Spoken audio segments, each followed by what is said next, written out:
narasi. Narasi apa itu Kak Mira? Narasinya itu adalah narasi yang pertama masalah pesugihan. Nah, yang kedua itu masalah apa? Masalah ada yang ngomong katanya anaknya itu hasil perselingkuhan. Sementara sekarang kayak gini nih. Diduga Ira. Ya. Apa? Diduga. Ya. Diduga iya. Enggak kok, ini kok udah di Dan juga begini loh guys. Ini aku ngomong ya apa masalah itu. Aku dengar gosip-gosip itu. Tapi aku begini loh, kita meskipun kita pendukungnya Ruben, mau gimana pun itu kan anak-anaknya juga Ruben. Jadi kita tidak mau bahas itu, sama sekali nggak mau bahas. Kalau untuk urusan anak-anak gitu. DB, kamu moderator ya. Jadi yang head comment langsung aja terbangkan ya DB. Tolong ya sayang ya. Lanjut. Nah, jadi seperti itu. Jadi kalau mau anteng-anteng, tes mental, tes ombak, ya kan? Kita ini udah bukan sombong ya teman-teman, bukan menantang, bukan. Sorry, bukan. Ya. Tapi kita udah berapa lama ngomong, udah berapa lama berdiri kayak gitu. Jadi kayak gitu. Kita itu nggak serta-merta kok ngomong kayak gimana, panik lah apalah, nggak ada seujung kuku pun panik. Koko malah pergi liburan, tahu nggak? Makanya aku nggak live, terus nggak ada lagi yang mau dibahas. Sebenarnya aku mengurangi karena kan Ruben di umroh, terus belum ada kasus yang harus kita bahas terlalu serius. Makanya saya lari juga bahas masalah skincare gitu loh. Saya sudah naikkan VT, saya sudah analisa laporan Sarwenda aja 3 VT saya buat. Yang pertama saya buat kronologinya termasuk apa materi dalam laporannya, ya kan. Yang kedua saya bahas, saya kasih lihat videonya, ya kan. Kemudian saya kasih lihat videonya, saya kasih lihat pembahasannya di belakang. Yang ketiga saya membahas tepatkah langkah hukum Sarwenda untuk melaporkan ini. Nih, apakah itu pencemaran nama baik? Enggak. Saya ngomong di situ disclaimer, ini adalah analisa pribadi objektif tanpa adanya sentimen pribadi. Gua nggak ada masalah sama dia.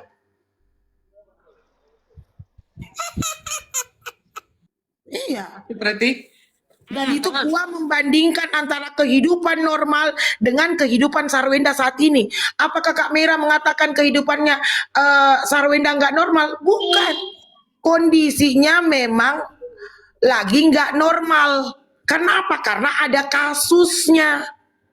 Kalau misalnya kehidupan normal nih, kayak misalnya kehidupan aku nih, normal banget nih, ya kan? Aku nggak ada masalah. Aku belum bercerai, aku nggak apa. Tiba-tiba ada yang fitnah aku nggak pernah kasih lihat orang di depan panggung pun apa kayak gimana. Tiba-tiba ada yang orang fitnah, itu namanya formal. Kayak gitu.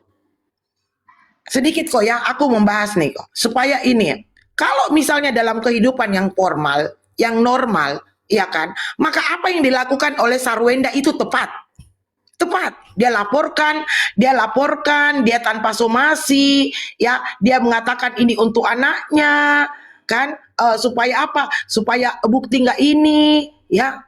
Itu nggak ada sensasi di situ, nggak ada yang namanya pencitraan. Kalau kehidupannya normal, seperti itu.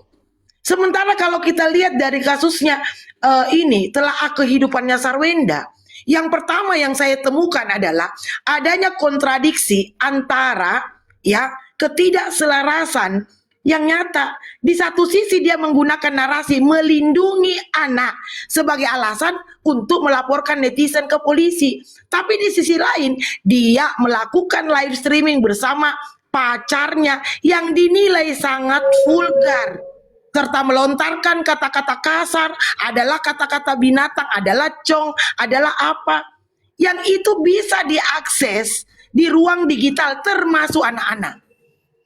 Pertanyaannya, kalau memang mau melindungi anak-anak, apakah dia tidak mengaca tentang kelakuannya tadi? Itu banyak loh yang rekam, itu naik loh ke YouTube, naik loh ke sini, anakmu bisa lihat. Itu satu, kontradiksi perilaku. Terus yang kedua, ya, nah, Apalagi dia citranya sebagai public figure. Lanjut ini Mas yang pertama.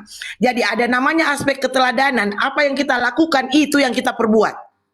Kita bisa mengatakan orang, hei kau mengganggu anakku.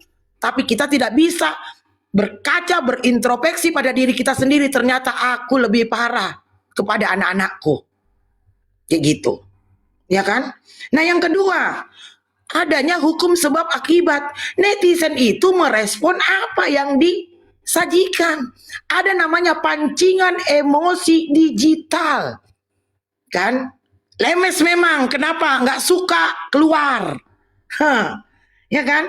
Pancingan emosi digital itu adalah ketika seseorang public figure memilih untuk melakukan live dengan gayanya yang agresif. Misalnya seperti, gua nggak butuh duit lu, ya kan? Disertai dengan makian. Maka harusnya ia sadar bahwa ia membuka gerbang bagi netizen untuk masuk dan menyerang balik. Nggak sadar tuh. Harusnya dia sadar. Perilaku kasar dengan apa yang disajikan, kelakuan itu menjadi bahan bakar atau pemicu munculnya kritikan, hujatan, bahkan fitnah yang lebih luas. Kayak gitu. Yang ketiga, apakah ini pengalian isu atau pencitraan? Boleh jadi sisi defensifnya atau pencitraan. Kenapa saya bilang boleh jadi? Diduga. Ya, ini diduga, ini telaah saya. Pelaporan ke polisi bisa diduga dinilai sebagai upaya taktis untuk mengalihkan fokus masyarakat dari blunder ucapan kasarnya dan kritik atas hubungannya yang dinilai terlalu vulgar. Dengan memposisikan diri sebagai korban fitnah yang melindungi anak. Ia mencoba merebut kembali simpati publik dengan memperbaiki citranya yang merosot akibat video live sebelumnya. Benar nggak? Benar nggak? Ya kan? Nah, yang agak ngeri nih, meskipun secara teori melindungi anak adalah hal yang logis, ya, argumen ini menjadi rapuh, inkonsisten, tidak konsisten secara modal jika ibu sendiri tidak menyaring perilakunya di depan layar demi menjaga perasaan anak-anaknya. Ngeri nggak tuh? Ini kata-kataku, ini yang benar. Nah, secara hukum, ya, Sarwenda memang memiliki hak untuk melaporkan akun yang melakukan fitnah. Secara hak, secara hukum. Namun secara etika dan moral, masyarakat berhak menilai bahwa ia ikut andil dalam menciptakan kegaduhan tersebut. Tindakannya yang langsung melaporkan ke polisi tanpa introspeksi diri atas ucapan kasarnya di balik layar memperlihatkan ego publik yang enggan dikritik. Meskipun kritik tersebut lahir dari apa yang ia pertontonkan sendiri. Tapi maksudnya Ira kan pada saat itu kan sebelumnya kan ada permintaan maafan ceritanya kan. Berarti kan dia sudah mengakui bahwa dirinya salah gitu loh Ira. Maksudnya kan kamu kan bilang dia tidak, misalkan dia tidak introspeksi diri gitu kan. Tapi kan ada permintaan maafan, berarti kan dia sadar bahwa itu melakukan kesalahan maksudnya gitu loh Ira. Jadi dia mengerti dan dia pernah meminta maaf gitu Ira. Dia pernah meminta maaf. Dia pernah meminta maaf. Tetapi apakah inti dari permintaan maafnya itu? Anda tahu nggak? Dia meminta maaf. Saya minta maaf nih. Ira minta maaf kepada Koko, kepada Preti, kepada Kak Leroy, kepada semuanya yang hadir di sini. Tetapi inti permintaan maaf, saya minta maaf untuk apa? Harusnya dijelaskan di situ salahnya apa. Minta maaf itu kok ada prinsipnya minta maaf kok. Yang pertama jelas kepada siapa. Yang kedua langsung kepada orangnya. Yang ketiga ya, yang ketiga itu adalah apa kesalahannya. Tiba-tiba aja minal aidin wal faidin, nggak tahu apa salahnya. Karena permintaan maaf itu adalah bentuk penyesalan atas kesalahan yang telah dilakukan. Bagaimana mau menyesal kalau tidak menjelaskan salahnya di mana? Tapi maksudnya itu kan etikatnya kan kita hargai juga Ira. Saya selalu apresiasi apapun yang baik dari dia, saya selalu apresiasi. Saya selalu apresiasi.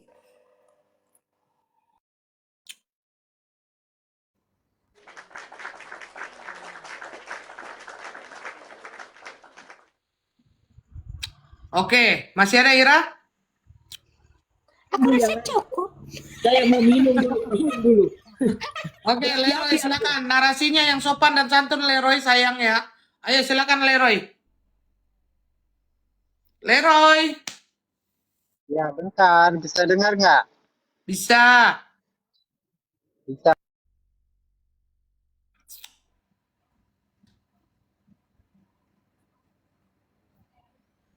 Apa sih si Leroy ini kan?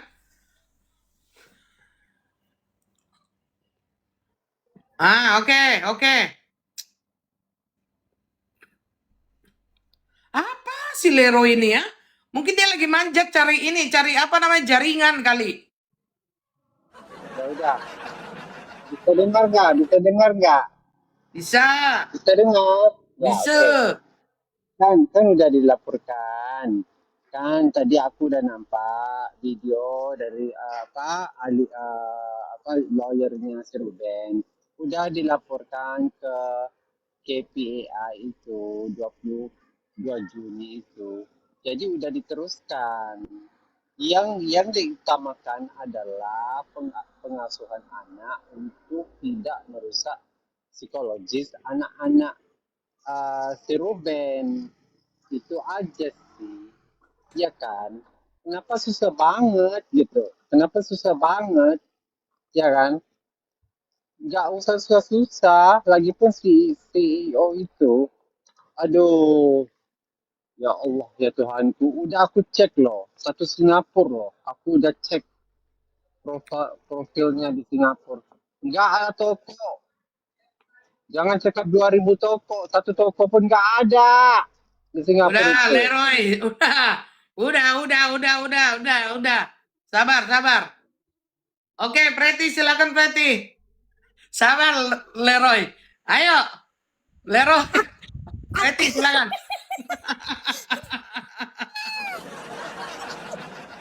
Jangan balik lagi ke situ, kan? Oke, Preti, silakan. Enggak, aku males bahasa Ruben. Bahas Ruben aja aku. Ya, Mas Ruben aja, Mas Ruben aja. Ayo, Bahas menurut. Ruben aja lah. Enggak, Kayaknya Preti, lebih Preti. aman bahas Ruben lah ya. Ya, kamu bahas Ruben aja, bahas Ruben aja. Ayo, Ruben, kenapa Ruben? Ya kan? Tetap semangat ya. Ya Bang Ruben ya, semangat ya, jangan menyerah. Ya, tetap ambil itu anaknya. Ya, ambil hak asuh anak itu, jangan diam aja. Ya kan? Ya kan? Jangan diam aja. Tetap ambil hak asuh anak itu, tetap diambil. Jangan diam aja, jangan biarkan hal-hal terjadi, hal-hal seperti itu terjadi lagi. Jangan. Ya, jangan. Bagusin ambil aja. Hak asuh anak itu ambil aja. Ya, soalnya apa? Kalau kita cerita-cerita uang lagi, ya kan? Atur berarti. Awas kesleo berarti atur.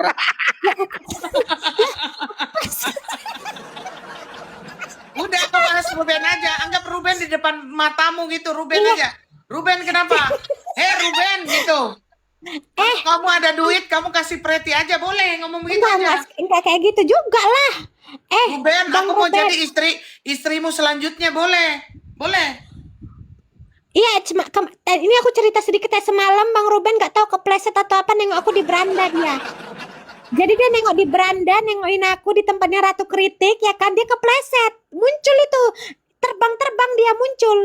Ya kan, Ruben Onsu gitu, dia nengokin aku. Kalau itu biar urusanku sama dia aja. Ya kan? Bang Ruben, ya saranku, Abang jangan terlalu apa. Nah, ini saya kasih tahu nih, biar kau nggak hoax nih.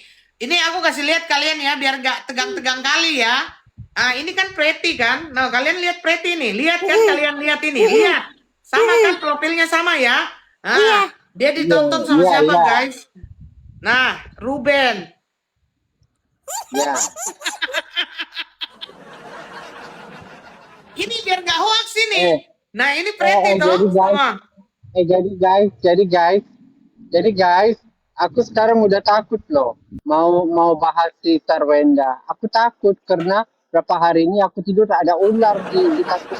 Mulutmu ya, Leroy. Udah, cukup. Malas aku, malas. Udah usah.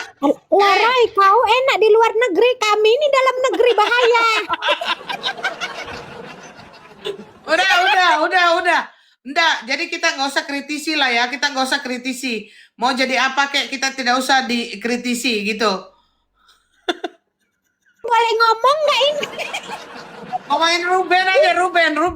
Iya, aku nggak mau ngomongin Sarwenda kok. Aku mau ngomongin Ruben aja mulai sekarang. Iya.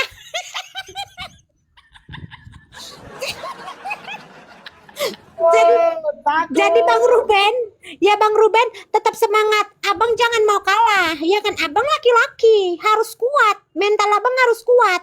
Ya, harus punya prinsip laki-laki. Kalau mana yang menurut abang benar, itu harus dipertahankan.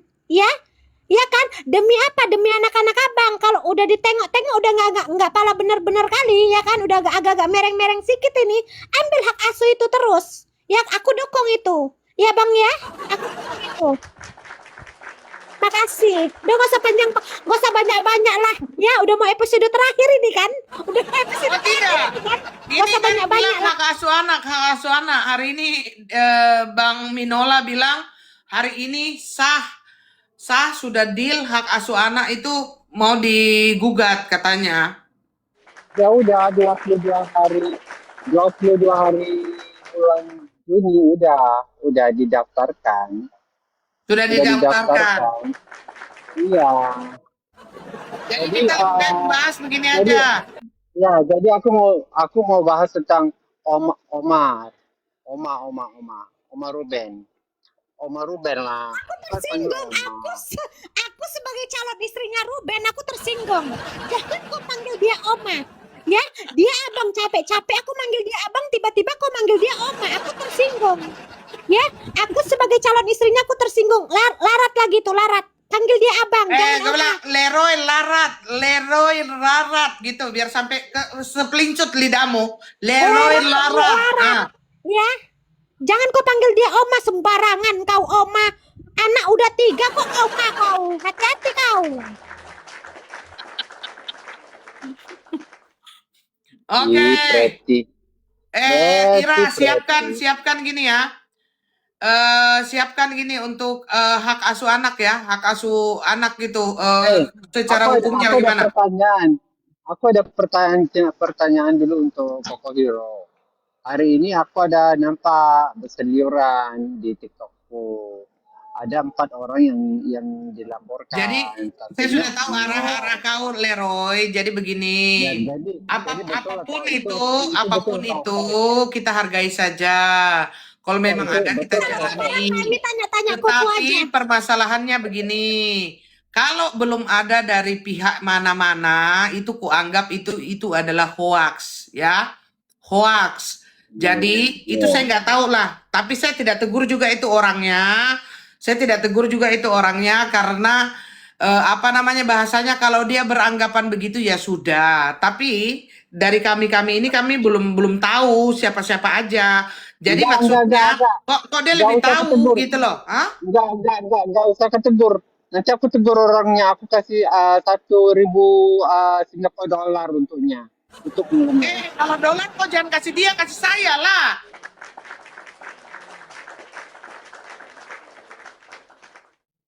Oke. Oh, Ini jadi janji- kalau ini janji seandainya ku. nanti Oke, kalau bentar, seandainya nanti bentar. enggak minta ya. Kalian ini ya apa donasinya apa peduli koko. Lanjut Ira, masalah hak asuh anak. Ayo hak asuh anak Ira. Ya.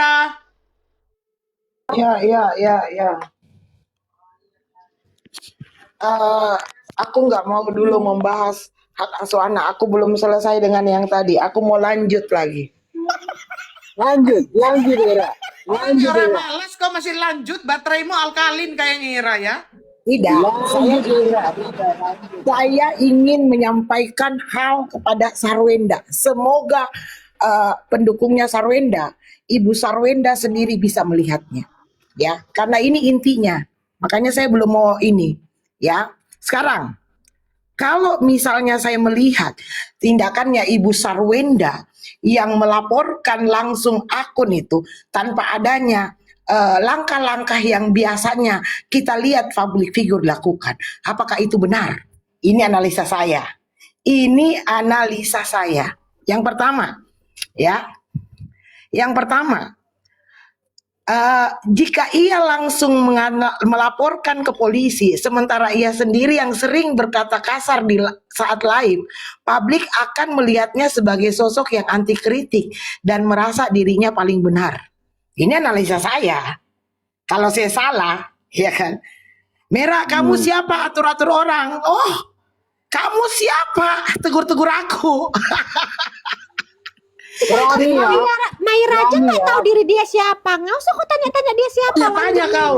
Nah, terus yang kedua adalah melaporkan netizen. Pertama, ini yang masih yang pertama ya. Melaporkan netizen ke polisi di tengah situasi dirinya ya juga yang sedang dihujat hanya akan membuat masyarakat semakin geram dan memvalidasi bahwa ia sedang melakukan pencitraan. Ini menurut saya. Mengirim somasi terbuka dan meminta take down adalah pendekatan yang lebih persuasif. Ini menunjukkan bahwa ia masih memberikan kesempatan atau itikat baik bagi netizen untuk memperbaiki kesalahan, sehingga publik akan menilainya sebagai sosok yang bijaksana dan berkepala dingin. Jadi apa? Harusnya ada somasi dulu, harusnya ada take down dan VT-nya, minta maaf dong secara terbuka. Selesai. Itu lebih bisa mengambil simpati publik. Oh, Benar lucu, tidak? Maira, saking Oh, banyaknya jadi mau Ira. disomasi satu-satu. Ini berarti Ira, seandainya lah ya, seandainya lah aku ya kan, seandainya aku gitu. Nggak usah dikirim somasi ya, aku Koko Hiro Cimot mohon maaf lahir batin ya. Udah lanjut Ira. Nah, kemudian yang kedua, ya, itu untuk apa? Itu untuk menurunkan yang namanya tensi publik. Yang kedua, proses laporan polisi yang langsung bergulir akan membuat kasus ini terus digoreng oleh media infotainment selama berbulan-bulan. Hal ini justru akan membuat anaknya terus terpapar berita negatif tersebut setiap hari. Benar tidak?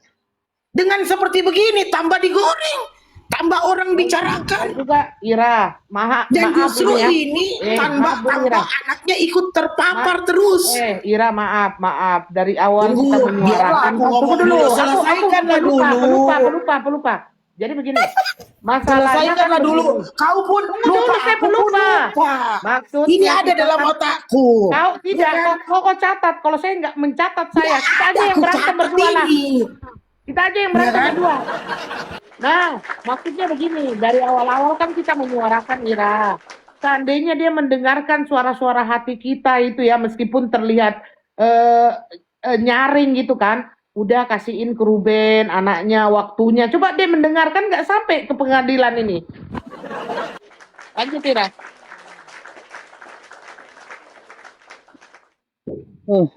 Ada kemarahanku sekarang.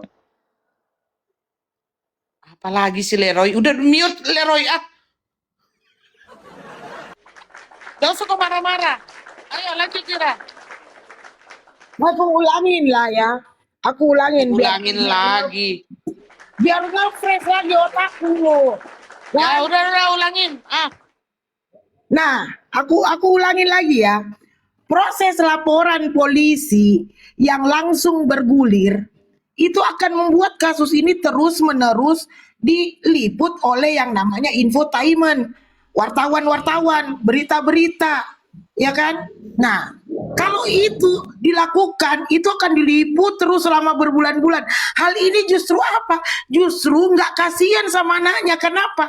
Anaknya ini akan terus-menerus terpapar yang namanya berita negatif.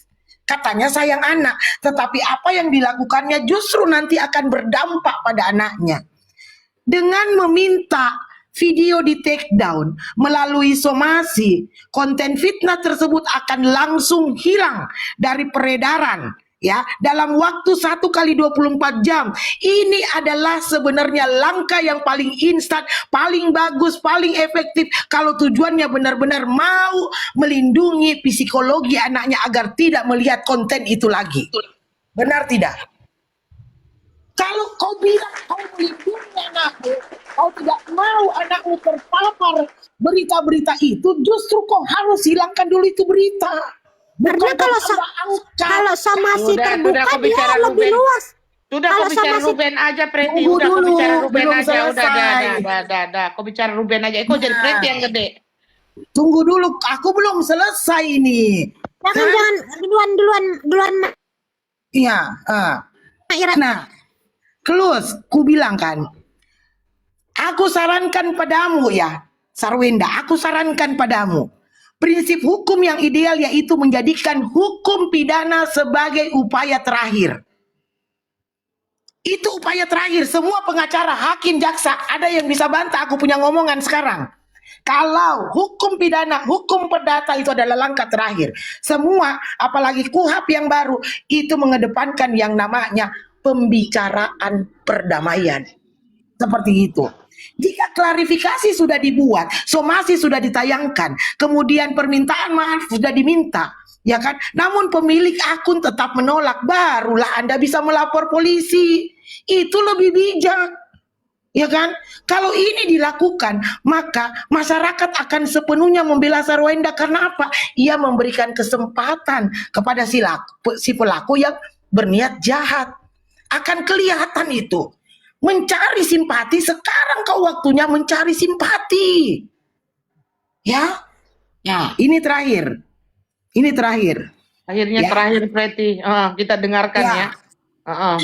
Kepada public figure yang dalam kondisi tidak bersih, artinya ada masalahnya sekarang, ya kan, di ruang publik, tidak bersih dari kesalahan, langkah bertahap, mulai dari klarifikasi dulu, baru somasi, baru permintaan take down dan permintaan maaf, baru lapor polisi, akan menyelamatkan nama baiknya, meredam amarah netizen, dan benar-benar melindungi anak-anaknya tanpa menimbulkan kegaduhan baru. Thank you. Dengerin tuh. Semoga sampai ya.